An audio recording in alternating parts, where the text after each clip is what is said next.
नमस्कार मित्रों, स्वागत है आपका स्पिरिचुअल साधक चैनल में। योग और दोष कुंडली के महत्वपूर्ण अंग माने जाते हैं। इनके बिना किसी भी कुंडली का फल कथन नहीं किया जा सकता। आज हम समझेंगे कुंडली में बनने वाले योगों में से एक योग बुध आदित्य योग के बारे में। जैसा कि नाम से ही विदित है, यह योग बुध और सूर्य यानी आदित्य की युति से बनता है। देखिए, सूर्य सबसे ताकतवर ग्रह माना गया है। यह जब भी किसी और ग्रह के साथ हो तो उसको प्रकाशित करता है और कह सकते हैं उसके फलों को बढ़ाता है। अब जब सूर्य देव बुध देव के साथ हो तो वह बुध देव की ताकत को बढ़ाएंगे। इसलिए बुध आदित्य योग वाला मनुष्य उच्च बुद्धि का होता है, वाक कुशल होता है, मतलब कम्युनिकेटिव रहता है, कम्युनिकेशन उसका स्ट्रांग रहता है, इंटरपर्सनल स्किल्स स्ट्रांग रहती हैं, नेतृत्व कुशल रहता है, मान सम्मान और प्रतिष्ठा पाता है, गणितज्ञ भी हो सकता है। अब चूंकि बुध और सूर्य के बीच की दूरी 28 डिग्री होती है मात्र, इसलिए यह योग जो है यह आपको अधिकतर कुंडली में देखने मिलेगा। तो क्या सभी शासन प्रशासन करेंगे या कम्युनिकेटिव स्किल उनकी स्ट्रांग होगी, वाक कुशल होंगे? तो जवाब है नहीं। आइए इसके कुछ नियम देखते हैं जिसके बाद ही हम ये कह सकते हैं कि किसी कुंडली में बुध आदित्य योग होने पर वह फलित है या नहीं। सबसे पहले, इस योग में कोई ग्रह नीच का ना हो या मेलेफिक ना हो और पापी ग्रह से दृष्ट ना हो। मतलब अगर यह योग तुला राशि में बन रहा है तो वहाँ सूर्य नीच के हो जाएंगे। इस योग का वह फल नहीं मिल पाएगा जो मिलना चाहिए। मीन राशि में भी ना हो, यह फलित नहीं हो पाएगा मीन राशि में, क्योंकि वहाँ बुध नीच के हो जाते हैं। तो राशि भी हमको देखनी है ये कौन सी राशि में बन रहा है। फिर अगर यह योग बन रहा है तो पापी ग्रह से दृष्ट ना हो। खासकर शनि की तीसरी और 10वीं नीच की दृष्टि इस योग को खराब करती है। दूसरा पॉइंट, इस योग में सूर्य और बुध के साथ अगर कोई पापी ग्रह आ जाए तो फल मिलने में कमी आ जाएगी, और मिलता भी है तो बहुत देर से या बहुत कम मिलता है। तीसरा पॉइंट है, बुध सूर्य की युति 6वें 8वें 12वें भाव में हो तो फल नेग्लिजिबल होता है, मतलब ना के समान। योग तो बनता है पर फल में कमी रहती है और फल कुछ अलग भी रहता है दूसरे भावों की अपेक्षा। चौथा पॉइंट है, हमें बुध और सूर्य के डिपॉजिटर को भी चेक करना है। कहीं वो नीच का या नीच ग्रहों से दृष्ट या कमजोर अवस्था में तो नहीं। डिपॉजिटर मतलब जिस राशि में बुध सूर्य को हो उस राशि का स्वामी। जैसे अगर बुध और सूर्य मेष राशि में है तो मंगल की स्थिति हमें देखना है। फिर पांचवा पॉइंट आता है, यह योग अगर केंद्र मतलब पहले चौथे 7वें 10वें भाव में या त्रिकोण में मतलब पहले 5वें और 9वें भाव में बने तो सबसे उत्तम फल देता है। और अगर बुध और सूर्य के नक्षत्र भी उच्च हों या नवांश या दशमांश में भी यह ग्रह ताकतवर हो तो फिर सोने पे सुहागा। अब सबसे आखिरी पॉइंट और सबसे जरूरी भी, इस योग में यह देखें कहीं बुध अस्त तो नहीं है, क्योंकि सूर्य के करीब जो भी ग्रह आता है वह अपनी शक्ति खो देता है। तो बुध और सूर्य में कम से कम 8 से लेकर 14 डिग्री तक का अंतर होना चाहिए, तभी यह फलित बुध आदित्य योग कहा जाएगा। अब आप कहेंगे यह सारे पॉइंट जो बताए हैं ये तो बहुत कम कुंडलियों में कवर होंगे। तो आप बिल्कुल सही हैं, यह योग दिखता बहुत सी कुंडलियों में है, लेकिन फलित उन्हीं कुंडलियों में होता है जो ये बताए गए पॉइंट को कवर कर रहा हूँ।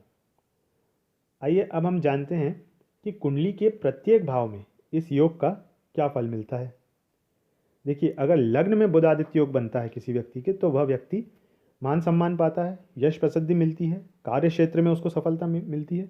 ऐसा व्यक्ति चतुर और बुद्धिमान होता है। हाँ, थोड़ा अहंकारी भी होता है। दूसरे भाव में अगर बुध आदित्य योग बने तो धन धान्य से युक्त होता है, तार्किक अभिव्यक्ति वाला होता है, व्यवहार कुशल होता है, वाणी में थोड़ी कठोरता देखने को मिलती है। तीसरे भाव में बनता है अगर बुध आदित्य योग तो परिश्रमी होता है, सामाजिक कार्यों में दक्ष होता है, रचनात्मक कार्य करता है, भाग्योदय का अवसर खो सकता है, जीवन में कभी एक बार भाग्योदय का अवसर खो सकता है, और भाई बहनों के प्रेम में यहाँ कमी रहती है। चौथे भाव में अगर बुध आदित्य योग बने तो सुखी दाम्पत्य होता है, वाहन सुख होता है, सरकारी नौकरी मिल सकती है, किसी संस्था का सबसे उच्च प्रधान बन सकता है। पांचवें भाव में अगर बुध आदित्य योग बने कलात्मक होता है, आध्यात्मिक होता है, नेतृत्व क्षमता वाला होता है, प्रतिभावान होता है। छठे भाव में अगर बुध आदित्य योग बनता है तो व्यक्ति के शत्रु बहुत होते हैं लेकिन उससे जीत नहीं पाते, निर्भीक होता है लेकिन जीवन भर चिंतित रहता है। सातवें भाव में अगर बुध आदित्य योग बने तो समाज सेवी होता है, साझेदारी का व्यवसाय करता है, खासकर व्यवसायी होता है। दाम्पत्य जीवन में थोड़ी परेशानी हो सकती है।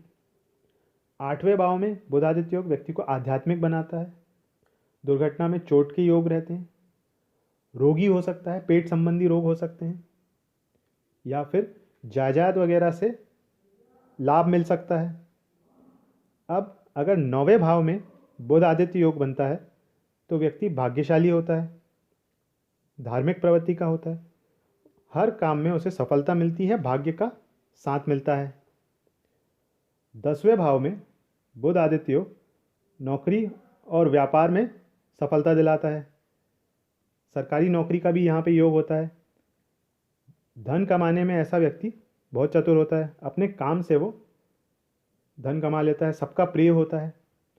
11वें भाव में बुध आदित्य योग व्यक्ति को ज्ञानवान बनाता है, रूपवान बनाता है, धन धान्य से संपन्न होता है, हर तरह के सुख प्राप्त करता है।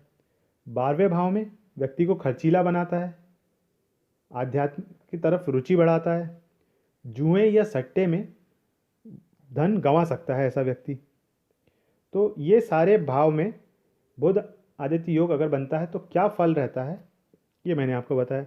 अब कई बार ऐसा होता है कि बुध आदित्य योग तो रहता है कुंडली में लेकिन वो फलित नहीं होता, ये सारे पॉइंट्स भी कवर करता है लेकिन फिर भी फलित नहीं हो पाता, एक्टिव नहीं रहता है योग, या एक्टिव रहता है तो कम एक्टिव रहता है।